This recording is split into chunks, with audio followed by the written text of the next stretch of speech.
Brothers, and here today we're going to talk about the topic of the week.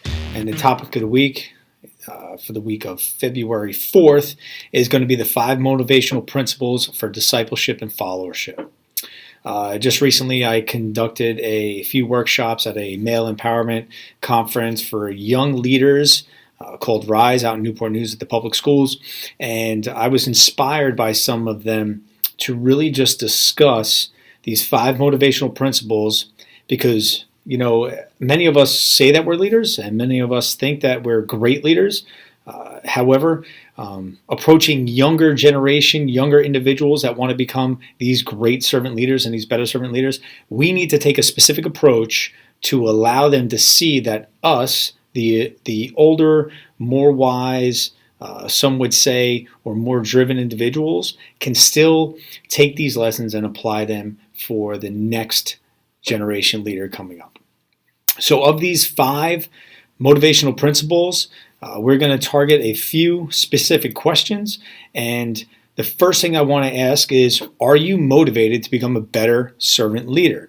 If not, then maybe this isn't right for you. However, if you're motivated to become a better servant leader, one needs to truly understand what that means. And simply put, a servant leader is someone who could lead in the middle, that 360 leader who could lead up, down, and peer-to-peer, make it really simple for everybody to say, hey, listen, that is the go-to guy. That is the one that should be pushing the envelope every single day. That is the one that I'm going to go to make sure that I get the tasking and the jobs done. So are you motivated to become a better servant leader? And number 2 is to develop and identify your purpose while empowering others to reach and lead others as well. So what does that mean? What does that mean to develop and identify your purpose while empowering others to reach and lead others? See, my purpose in this life is to serve. My purpose in this life is to help guide individuals to lead, inspire, and drive themselves to become better, just at whatever it may be. I'm therefore influencing and empowering and guiding and ensuring that these individuals are just really hitting the mark by setting goals, identifying what they want to accomplish, and getting them to that place. So of those 2 questions, if that's really what you want to accomplish, then we're going to move right in and we're going to knock out these 5 motivational principles. And the first one that we're going to discuss today is simply this. Do you know their name? Do you know everybody's name that you're currently working with? No matter how big or small your organization. Now, I understand that there are companies out there that are tens to hundreds, thousands strong.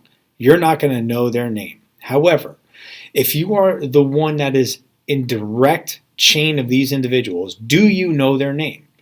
There was a point in my career where I was leading 526 people at one point as a manager for them. I had to know every single one of their names. Now, it was difficult at first, but it didn't mean that I didn't try, and it didn't mean that I didn't take every effort to do that. So there were times where I might forget their name. I am so much better at remembering faces than I am remembering names. However, over time, the first thing I would do is meet them, say hello, this is who I am, and then I would get their name.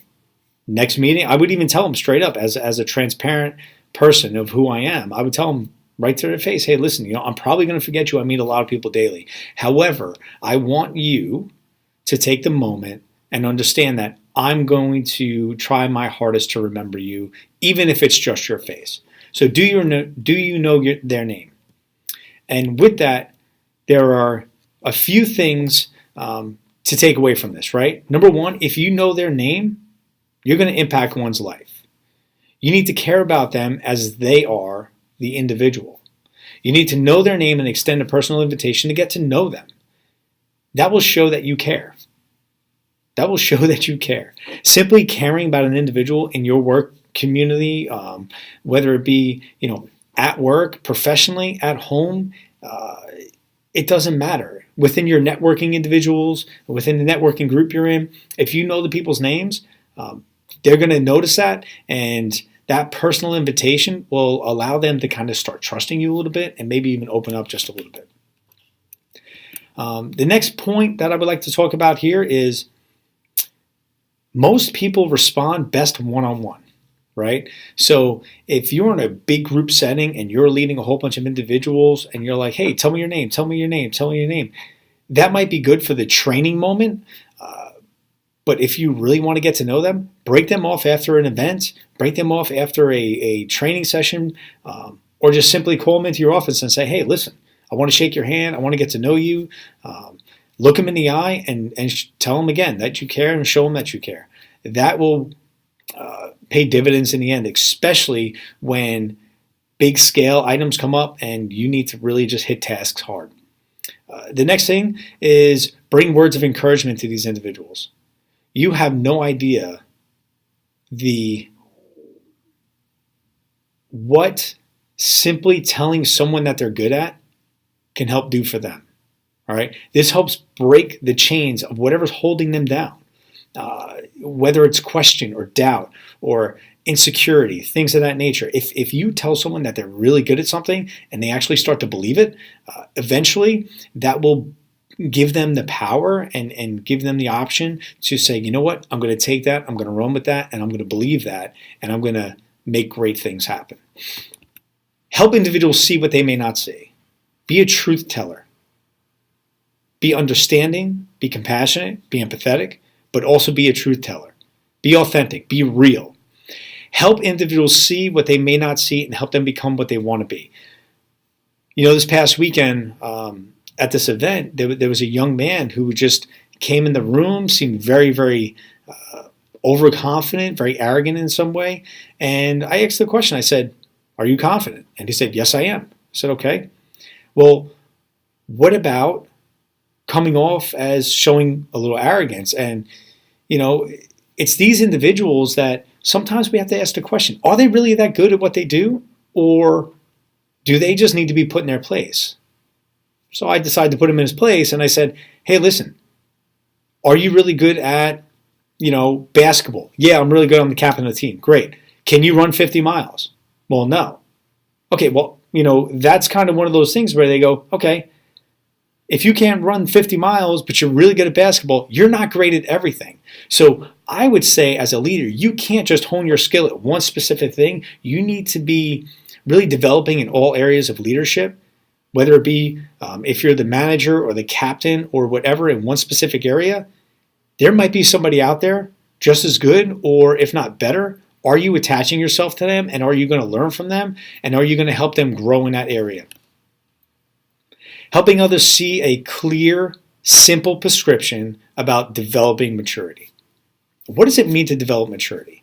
Well, maturity is simply this, all right? Knowing what's right, doing what's right, and not being that individual that is going to break down and even simply run away from the problem when the heat is on and it needs to be accomplished, or the individual that is, may do wrong and then try to cover it up and hide it. Face those problems head on, right? What is a simple prescription of building maturity? Teaching individuals that when you do something wrong, say it, face the fact, deal with the failure, and let's move on from that failure because that will help you grow and that'll help with individual maturity and growth. And the last thing that we're going to discuss when it comes to knowing their name is mature people can take others under their wing and show them how to walk a better life. This is simply one word, if you sum it up, is mentorship, right? There are people out there that don't believe in mentorship. However, I'm a true believer in mentorship, especially with the younger individuals coming up in a community or coming up in an organization or coming up with, on a team, right? You should essentially take that member and put them under someone who has some time and wisdom and effort within the organization and allow them to walk with those other individuals because that will help them see the growth. Now, it needs to be someone who you trust. It needs to be someone who is good at what they do. And it really just needs somebody who cares and really understands the process in place for that organization. So that is step one. And the number one motivational principle for discipleship and followership. Tomorrow we're going to come to you we're going to talk about number two. Number two is a really ironic one, because this one is kind of what people don't really want to see, or don't really understand, that if you do this, you're going to have people want to walk alongside of you. You're going to have people that want to follow you. So we'll chat about that tomorrow. Thank you for coming to see us here at Overcome HQ. And don't forget to lead, inspire, and drive people to become a better self.